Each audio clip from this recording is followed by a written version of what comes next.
4장 1절에서 10절까지 성경 공독하겠습니다. 에훗이 죽으니 이스라엘 자손이 또 여호와의 목전에 악을 행하매 여호와께서 하솔에서 통치하는 가나안 왕 야빈의 손에 그들을 파셨으니 그의 군대 장관은 하로셋 학고임에 거주하는 시스라요. 야빈 왕은 철병거 900대가 있어 20년 동안 이스라엘 자손을 심히 학대했으므로 이스라엘 자손이 여호와께 부르짖었더라. 그때 라피도대 안에 선지자 드보라가 이스라엘 사사가 되었는데 그는 에브라임 산지 라마와 베델 사이 드보라의 종려나무 아래에 거주하였고 이스라엘 자손은 그에게 나아가 재판을 받더라. 드보라가 사람을 보내어 아비노함의 아들 바락을 납달리 게데스에서 불러다가 그에게 이르되 이스라엘의 하나님 여호와께서 이같이 명령하지 아니하셨느냐. 너는 납달리 자손과 스불론 자손 10,000명을 거느리고 다볼산으로 가라. 내가 야빈의 군대 장관 시스라와 그의 병거들과 그의 무리를 기송강으로 이끌어 내게 이르게 하고 그를 내 손에 넘겨주리라 하셨느니라.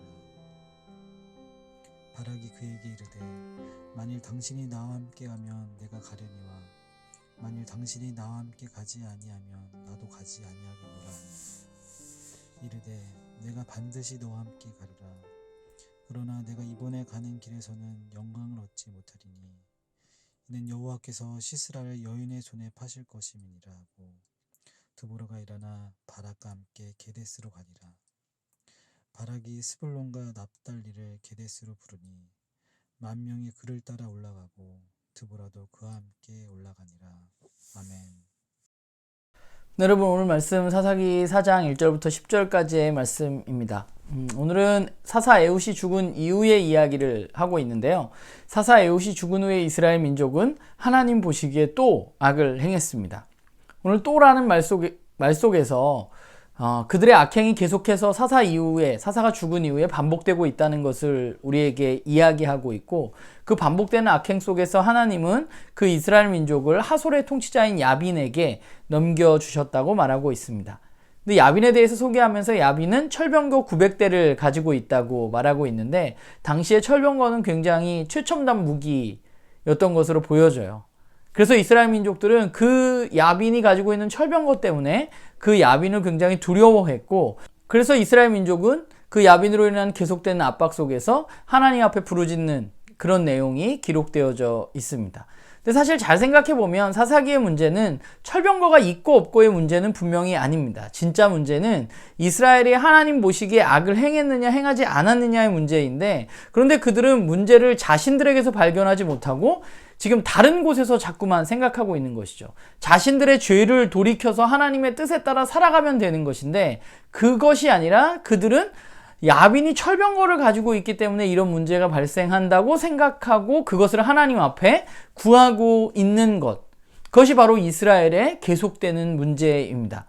그런 상황 가운데 하나님은 이번에는 여자였던 드보라를 사사로 세웁니다. 그런데 오늘 그 드보라를 살펴보면 다른 사사들과 구별되어지는 것이 있는데 뭐냐면 그 드보라가 예언자의 역할을 당시에 감당하고 있었고 또한 재판도 하고 있었다는 것입니다.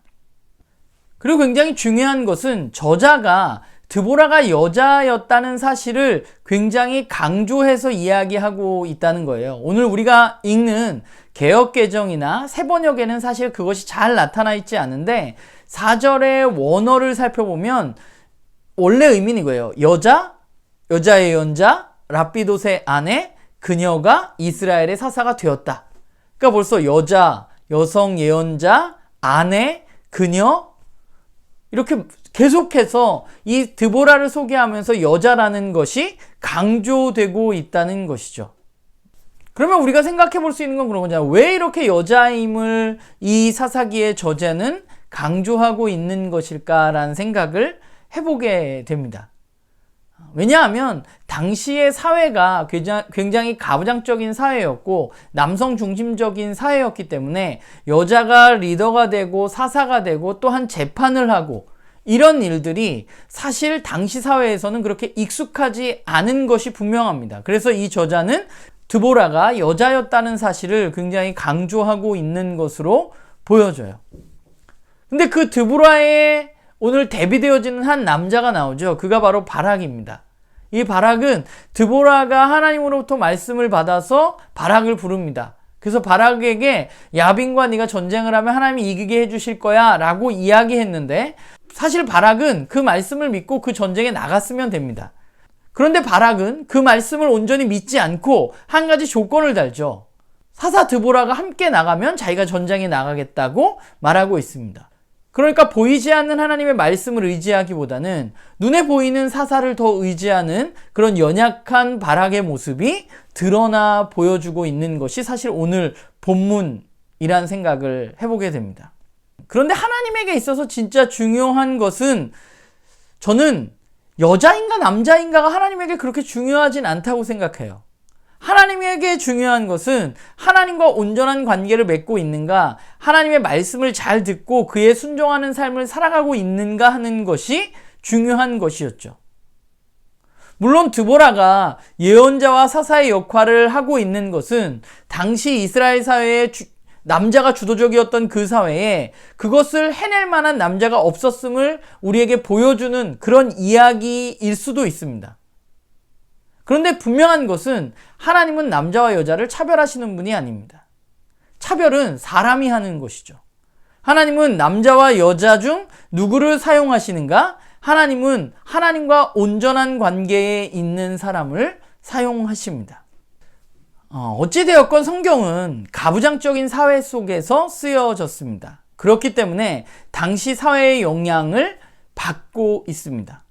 남녀가 평등한 시대가 아니라 남자가 여자보다 더 그 사회의 주역으로 등장하고 인종과 사람에 대해서 차별이 나타나 있던 그 시대에 성경이 쓰여졌다는 것이죠.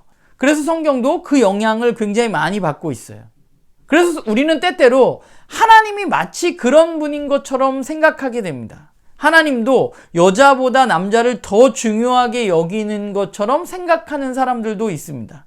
심지어 우리나라에 있는 가장 큰 교단은 하나님의 말씀인 성경을 근거로 해서 여전히 여자가 목사가 되는 것을 불허하고 있습니다. 그러면 정말 하나님은 그런 분인가? 하나님 정말 성경에서 그렇게 이야기하시는가? 제가 본 성경은 그렇지 않습니다. 하나님은 남자와 여자를 차별하시는 분이 아니십니다.